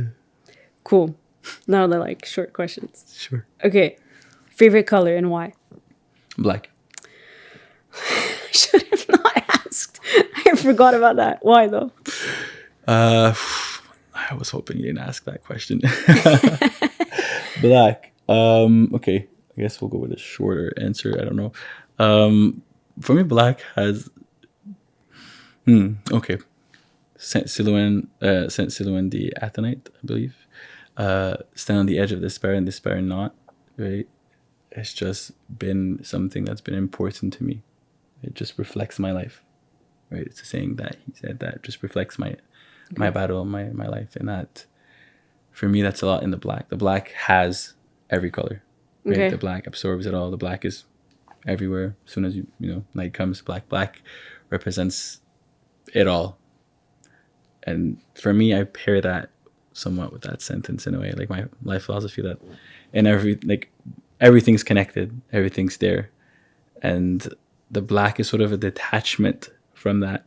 It's where, no matter what comes, despair not. It really gets for me, like it's not about the colors. Color can affect mood. Different colors, different, they mean different things. But for me, black means everything. And it can also mean nothing at the same time. But I find not safety, but comfort in the black. Okay. Yeah. You're reminding me of Saint Moses the Strong. Because like... Sorry? I said love that guy. Oh, yeah. Same. But like at the end of his life, he was saying like... they were like, he warned everybody that like some people were gonna come and like kill them and stuff, and then he stayed, and they were like, you're not, running away with us, and he was like, no, because like whoever was live by the sword will die by the sword, right? And like I don't know, when you're talking about the dark or the past, or That's it reminded me of that too. Yeah, the black. But I remember freaking out when I read that because I was like, he has no hope, he was, but he was the contrary, like detachment. Detachment. He lived the word, and he knew. I think with the Holy Spirit, he knew his time was coming. Yeah, and that's it. That's the black, right? That's about funny that some call him Saint Moses the Black. Yeah. But for me, I resonate with that 100%. Like that's it. Like sort of like I don't want to say dispassion, but yeah, like the black shows an acceptance of it all. It holds everything, right? And technically, like in a very, very detached and maybe not related, but kind of come from the black. If you look at the bang bang and let there be light, right? The Lord spoke into let there be light, but it all comes from the black originally. But it's funny because I feel like it's the color that people avoid, and it's like the like the part you have to face, like it's the darkness thing. Yeah, it's there, but it's also the color that fits for every occasion, right? It's the color that makes you look the best, so to speak. So chic, right? The black. I agree. It's all. It's all. It encompasses it all. Like it fits for everything, but it's also like it holds all of it. It holds all of it. The subtlety of it. Yeah. The black. Yeah. Life is black. Favorite food, or cuisine, or meal, or like. I love food. I think Thai food is definitely up there because of I can just go everywhere and I love Thai food. I was gonna say like Egyptian food. But then like I love it. Don't get me wrong. I love Egyptian food. Any taunt that has had me over their house knows how much I love Egyptian food. I live for it. What I inab. yeah. But the desserts, everything. Yeah. Masraoui, big shout out. Look, I'm so happy that I can actually go somewhere and get quality Egyptian food without having to, go to someone's house And necessarily. mostly from like anybody, authentic but too. Yeah. it's authentic. But no, Egyptian food is great. Yeah. I love pretty much. I will eat anything that's Egyptian except fisir. Oh, That I will not. No, it won't happen. I'm not ready. I'm not there. I'm not there. you Maybe have time for that. yeah, maybe someday. But other than that, like everything that all S. Oh my God, how can I forget the name? Oh, not just all S, but Mulkhaya. Ah, there you go. My love. Oh, my love. Mulkhaya. the famous green soup. Yeah. It's just amazing. Yeah. Wow. Yeah. I could have that any day. Somebody wants to surprise me with anything. Bring me mulkhaya, warainab, and a bit of konef in the end with custard. And then you will have my undivided attention while I'm eating it, at least. Noted. Favorite music, or artist, or album, or song, or whatever. Like I don't. You don't artist. Just because. No, I just don't have a favorite artist. I find like in modern music, no one has been able to capture favorite artists of like overall. But I have I listen to a lot of French rap. I also listen to I do love classical music too, and Haitian compa music. Okay. And I dabble in all these genres. But I must say my favorite song would be Sam Cooke, By the River. It's not soul, but it's Motown, and it's just my favorite. That's my favorite song of all time, But I definitely love Mozart Requiem. That liturgy really gets to me, or Agi Partena. Oh my God, that hymn. I love it. But yeah, I had a lot of love for Kendrick Lamar too, in his early days. And Adele. Something about Adele. Wow, that woman, her songs, right there. But yeah, of course the classics. I'm Michael Jackson. For sure. For sure. For sure. But yeah, a bit of everything. Cool. What's your favorite music? Actually, I gotta ask you. You're into music, so I need to know. I'm known for loving Taylor Swift. Okay, but that I was a fan from day one, not now. Okay. But that's mostly because of the lyrics and the Right. Okay. But I'm more of I have favorite albums. I'm not I don't shuffle songs. I'll stay with an album for ever, and then really until a new album. Yeah. Okay. So I have maybe Casey Musgraves' Golden Hour album. It's more country pop, but I'm not discovering country right now. Actually. Okay, yeah. So there's cool. a lot of sometimes it's repetitive, but I'm not a country fan per se. But there's some specific artists that I like. Yeah. I agree. Yeah. What else? Favorite albums? I'm trying to think of the older. Adele 2 is one of my favorites. I collect vinyls, so I'm trying to remember my vinyls. Michael Jackson for sure, like you said, but Madonna for a bit, the 80s Madonna, the old school Madonna. Not yeah. My dad told me when I was a kid, he loved songs like a prayer. That's his favorite song. Like a Prayer? Yeah, Like a Prayer. It's one of her best songs. Not maybe the crazy controversial but the Madonna, I like her pure self, at the I like a lot, I grew up rock and roll punk, really Avril Lavigne, okay, yeah, Simple Plan, or Green Day, okay, yeah, the Blink 182, they're all gone now, but I'm trying to remember them. But even Elvis Presley and the Rolling Stones and things like that. Really? Bob Dylan is one of my favorite lyricists. Okay. I like acoustic, quite folklore. the palette. Yeah. Everything but metal. Okay. Yeah. For me, it's yeah. It's cool. I think as we grow up too, like our music taste, whatever. As a teen, like all I listened to was Tupac, Biggie, and NWA. Okay. Yeah. Like, and I appreciated the early 2000 rap later. Yeah. But Yeah. at first, at the time, that's all I was listening to, right? Okay. I still love them, don't get me wrong. But, Yeah. you know, the palette grows. Yeah. You know, like Yeah, now that rap I'm is- country, I would have never said country. But it was Yeah. funny. It was It's only recently. Yeah, a supervisor at work, he said, before you leave here, I'll get you into country. And he was right. But which artists? Oof. You know, just like I can't name my books. Naming artists is tough. But on it, Yeah. I'm very much I make playlists on Spotify Same. and listen to songs, and like unless the artist repeats itself in so many songs, like I know a few French rappers that I really like because their songs are all over my playlist. But Is Grand Corps Malade considered French rap? no, that's Okay, slam poetry. Yeah, Okay, slam okay. poetry. Although he's made a lot of and he's great. Yeah, he's great. He though when you talk about lyricists, like, Yeah. that is amazing. Yeah. But French music for me, it's just because it's my mother tongue. True. But Yeah. that's my music is definitely like my hymns in church is English, but everything music most of the time I listen in French. True. So, Cool. What's the first album you ever bought?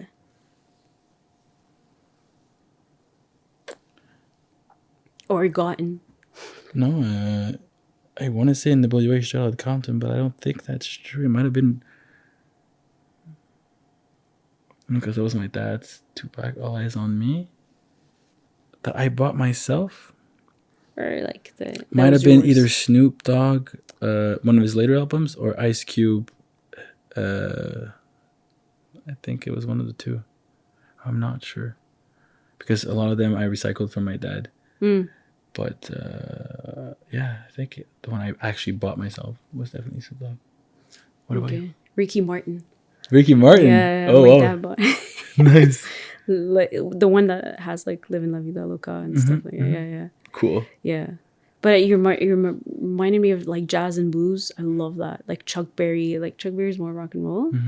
But like jazz and blues too is really good. I'm discovering blues a little bit too. Like, not that I know any artists, but Yeah. blues has that darkness to light thing. Okay. So Yeah. every time I fall on one, I'm like, what is that? Like, wow. Yeah. Yeah. I like the fact that it's the origin of rock and roll and like Everything. everything. R&B, rap, R&B, yeah. it all comes from True. blues. So it's like you take that and you can make so many other genres and like I'd love to have someone that really walks with me through discovering blues. That would be amazing, yeah.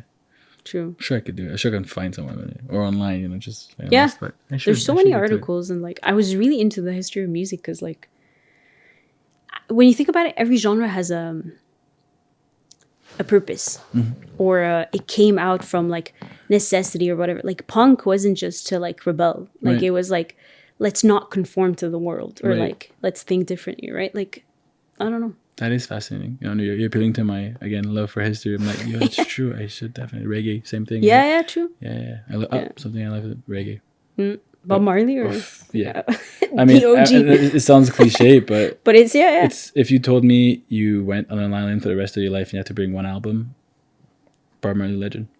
Like the hits or it's in a specific album? I think it's his greatest hits. Okay, like, Legend. yeah. I think that's all his greatest hits, but that's the album, the first album I've had, and I've listened to the albums of him, but it's not like that album, Legend. I think it comes from many different hits, but that I would take that specific work, and that would be what I could listen to for the rest of my life. It's just there, and he's Orthodox, so one more size. True. All right. Favorite country, city, or place?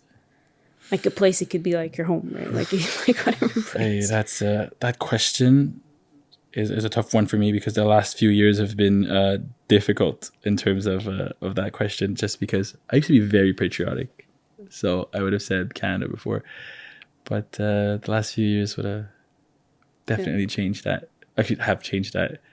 So favorite place. Hey, not to be corny cliche, but Virgin Mary, Broussard. Yo, when they reopened the church after the pandemic, that Holy Week there, Yeah. I knew my favorite place in the world was right there. Yeah. Late night liturgy with Abuna, Yeah. vigil with Abuna. No place like home. It's funny when Literally. they take something away. It's only like You wanna talk about you didn't appreciate it. Yeah, When they took virgin, when they closed the church. yeah. Man, they talk about health. I'm like, I don't think you know health if you're gonna close a church. You know nothing about health. Nothing. I'm sorry, Like, but my soul is sick right now. like it's like people say Yeah. you can die from sadness, right? Yeah. Literally. But and then you're gonna tell me, it's this pandemic. We're gonna stay home. We're gonna stay inside, and we're True. gonna close the church. They Like, want all of us sick. it's true. There's an Egyptian actor who like died of sadness. Like he had a heart attack that was caused by the sadness. It's crazy. Yeah. Like Your soul is your health. yeah. Like, and that's literal. Like, if we don't look at it that way, like, what are we talking about? Yeah. You want to medicate not conditions, but like consequences, sure. But if you look at the medical without looking at the soul, like, the will to live, there's no medication that's gonna give you the will to live, right? Yeah. So I think what Patch Adams was debating, like Robin Williams like played but he's a real guy, and he was saying like they were asking him like, what if you have this clinic that isn't licensed, and then like someone is like you can't take care of that patient, whatever, and he was like the point is not to heal them from like the sickness, is to give them a quality of life though they are sick, right? Like that's it. yeah. That's it. Yeah. Favorite... No, okay. 3 things you'd like to do on a rainy day. Or 2. Or like, if you can't think Well, if I have to stay home, let's say. Yeah. Okay. Read one of my samurai novels. Okay.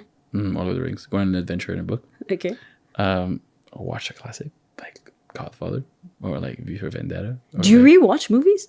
Oh yeah, the movies that I really love. I'm big on movies. Like, okay. I love to watch new movies, but some years they just don't produce quality new movies. So I'll go back, and sometimes I just want to go back. Like for example, my mother and I have this tradition on Easter that we always watch Jesus of Nazareth on Good Friday. Oh yeah. Right, it's just every year, and we also have this thing where we've watched The Godfather together so many times, and I've watched it. Like I love that movie, or Elizabeth.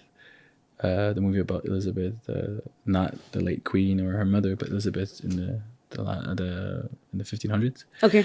With Kate Blanchett, I believe. Oh yeah, I know. Such a good movie. I've watched it so many times with Chor, with Brad Pitt. Like I remember that movie when I was young. I had watched it like 2 or 3 times in a row. Like it played on Bell Channel, and it was just replaying. And I rewatch movies. Do you? Yeah. I think it depends which ones, but I do. But there's like, I think like some of them that are like emotionally like wrecking, like I cannot go back. Like there's this one movie, like every time someone asks me like, what's your favorite movie? It's not necessarily my favorite, but like it's one of the best ones I've seen. It's Dancer in the Dark. I don't think I've seen that. And it's very underground, like indie, like it's part of like a period in like a movement in cinema, like in the history of cinema. So the way it's filmed and everything, there was like a set of rules, and like you had to, like there's no soundtracks, like there's no music added. Like the music is what's filmed, what's happening. Like if someone is playing the piano, that's the music, that's it. Right. Like there's no additional, but it's like the story of this woman who like doesn't see, like she has an illness that makes her blind, and then like her son like is diagnosed with the same one, but he's young, so he can have a surgery, but she doesn't have the money for it, so she's saving up until like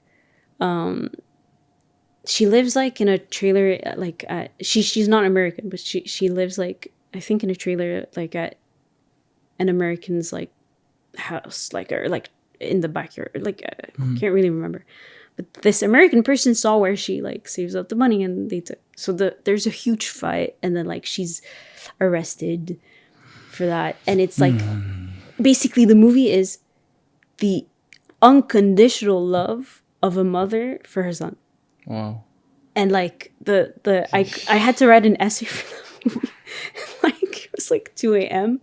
I couldn't write it. It was like crying and crying. Like You drenched the paper. Yeah, it's just like, let's write something. Like, boy, yeah. It's like unconditional love. Like Yeah. a mother will do everything. Yeah. Like yeah. So that's like movies like this, but I don't know if I can get myself again and watch it again, you know? There are movies like that. Or movies that I watched the first time and I was like normal. And I watched again and like tears were coming up or anger. I remember this movie, Mississippi Burning. No.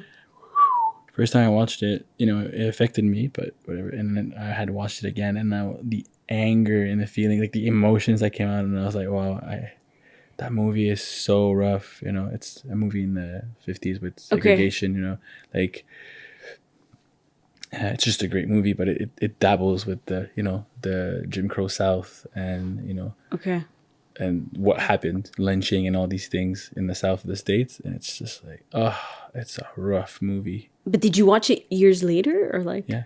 It's different when you're grown and whatever, like the way you perceive things and like Yeah, it's a movie. Different. It's a really good movie, but wow, it's not easy to watch. Okay. You know, Mississippi Burning. Okay. It's very important. But you know, and also it just shows you how far human beings are capable of going when they're. I mean, I say human beings, but really fallen human beings, when we completely detached from humanity, how far we can go in a very, like, you know, it's. When you look at the story of the States, it's like that, right? A country built on so many on great ideals, great, like, you know, you would think the greatest country in the world in the sense of the philosophy that builds it, or that's behind it, and then you look at, well, slavery. I mean, it's not alone to the United States, right? The whole world practiced it, but the way they practiced it, and then segregation, and, you know, even after the World Wars and after all of that, you know, the Afro Americans had done for the U.S. and how that. You know, how some people still, like, the hate for people that didn't know, really. They live completely apart, right? But the hate and how ugly we can get, right? That movie, for me, it's really, really, really portrays that. But, you know, it's good that they make these movies so that we, not just on that, or not just on Auschwitz, but on so many different facets. And we look and we, you know, meditate on what that really is, because that could be each and every one of us if we're not careful, right? Yeah. But so many books, so many movies, so little time. Yeah, right? Right? Oh my God, there's so many books on my reading list, and I'm like, can I get to it? Yeah. So, favorite saint and why? Oh, favorite saint and why? Or intercessor, like, I guess. For some reason, lately, Saint Christopher has been great. You know, if that's that image I have in mind of him carrying the Lord across the water, you know, and patron saint of travelers, in the Catholic Church, but still, like, even in the Orthodox story shapes, I mean, it's there too, and just everything. Of course, it helps with the work I do. That, you know, but I kind of like fell on him. And he's not the most revered saint or anything, but I don't know. Me and him, we just seem to be close. I just identify with him a lot, you know. So, him, Saint Tekla Imenyot of, you know, for Ethiopia, definitely. You know, his hagiography gets to me. He's just that continual growth in life for the Lord. Saint Moses, you know, how that humility there, right? I feel like he's the hope for everybody. Yeah, right. But I gotta say, Mary Magdalene, and it's, you know, it's you know, it's not a crazy this, but I love her. Yeah, I love her, and I get super defensive, you know, because in the Catholic Church, she's presented as a, you know, a prostitute, that this and that, but actually that's not who she is, or at least there's nowhere that says it. It's 15th century revision that, but. You know, her zeal and willingness for the Lord. Like, you know, it's funny. My godmother always said, you know, you can't just look at what saints, just males or just females. Like, you have to have some everywhere, right? You need all of them. True. But her, like, she's definitely at the top. Like, I would say top 5 for sure. Top 3, maybe something. Like, she just, you know, goes to take care of the body of the Lord, not even knowing how she's gonna get there, and then goes to the apostle, tells them they don't believe fish. Like, you know what? I told you guys, you don't want to believe it. You know, like, not screw you, but like, peace. Like, I know what I saw, and I believe in the Lord. It's just that cleanliness to the Lord, right? So, more. Do I have any more saints? Well, I mean, yes, there's definitely more. Saint Nectarius of the Greeks, man of God. Is that the one? There's a movie on him. Apple Music, a movie. Yeah. That man. Yep. when you say humility, like, you know, people want him to be Pope, but, Yeah. you know, for the Greeks, but like, and like to be just cast on just to take it. And when it's about him, completely silent, takes Yeah. it. But when he defends his nun, you know, that fire and zeal for God, like, wow. But and all the military saints, I was, you know, I was in the military before, and I was have this heart for the military, so for sure, all the warrior saints. Yeah. What about you? Saint Moses for sure and strong. Like it was like I feel like he was trying to befriend me, and I like was discovering him. I don't know. Like every time I went to like for 3 years in a row, either a retreat or whatever, it would be like at Saint Moses, like the church, or at Saint Moses the monastery. So like okay, and then there would be like sermons about him, right? But he was like I needed his story at the time, like Saint Mary of Egypt, because same reason. Saint Mary of Egypt. Yes. I gotta forget her. Yes. Saint John the Short. For obedience, like Right. the prime example for obedience, I feel like, without asking, like not just like, can I just know why? No, it's like the simple faith, really. Yeah, the simple faith. Also, like the part with that's the icon. Like I got like, what's her name? The saint in the story part with a P. Like I knew her name, but anyway, he went and like she went the wrong path completely, and he went like found her and told her like, just come with me, I'll bring you to like a convent. And on their way, like they rested, they slept for the night in the desert, and then they like the next morning he went to wake her up, she was dead, like she died. So he started like crying and like praying to God, like I was gonna go, like she was gonna confess, like no, like why God, like what? And then he hears this voice saying like, I accepted her repentance the moment she followed you back, you know, like and that for me, I was like, yeah, it's my favorite like part of the story. Repentance, eh? Yeah, repentance, exactly. So many forms, like so many expressions of it, and they all take us like in so many ways. Yeah. Abu Sufyan is a family like favorite. Like he's a family. Like everybody reads that. Abu Sufyan, man. I love all the stories about him and the saints. Like when Thomas Varini encounters him, like he has encounters with so many of the other saints. Because it's just that, you know, that's great. And I love to hear all these stories about it. I remember when I was in Egypt and I visited the monasteries, they would tell me like some certain stories, and I was just like, what a great man. Yeah. Last but not least, favorite Bible verse or passage. Yes. The kingdom of heaven suffers violence, and the violent take it by force is my favorite verse, I would say. Where is it? In which book? Matthew 11:12. Can you repeat it? The kingdom of heaven suffers violence. Okay. And the violent take it by force. I think it's Matthew 11:12, if I'm not mistaken. Okay. I think. Yeah, favorite verse. What about you? It goes like through periods of time, I think. But like for the longest time, I always like hope that I could one day say like the words of St. Paul, like I ran the race. I ran the race. I finished the race. I finished the race. Like I kept my faith. Yes. Yeah. That you know, welcome you unfaithful servants. To, like in the same spirit, right? Yeah. Oh yeah. You know, that reminds me also of the.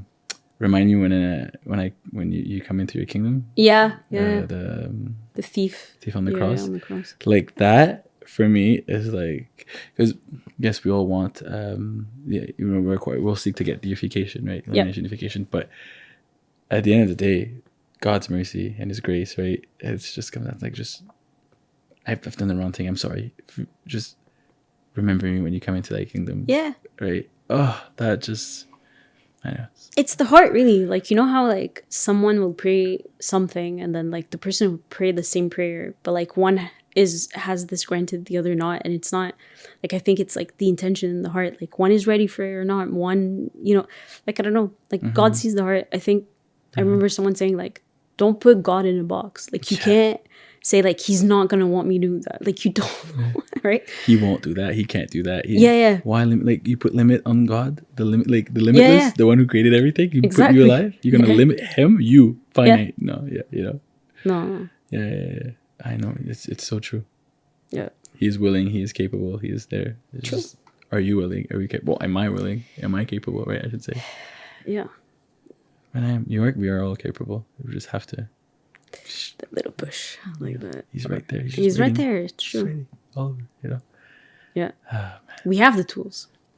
all Just of gotta them. use them. And like it's like every time there's a new saint, a new thing, like it's just more tools, Yeah. out there, and like they all come back to the same thing. But like, okay, you didn't hear that True. one time. Now the Lord's like, let me give you another saint.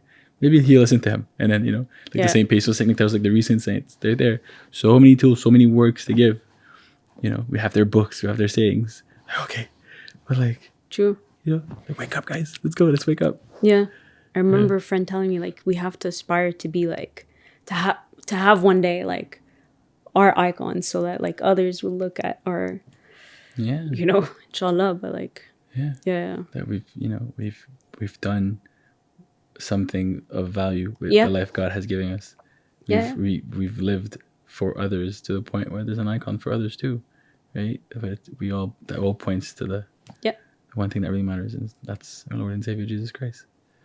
100%. Yeah. Makes me smile to talk like that. Thank God. I would love to continue another 3-4 hours, but it's we've the done a lot. end. It's the end. It's the- Well, thank you for this conversation, this opportunity. I'm glad we did it. Thank you. No, thank you for your time, for being here. It was wonderful, so I'm happy.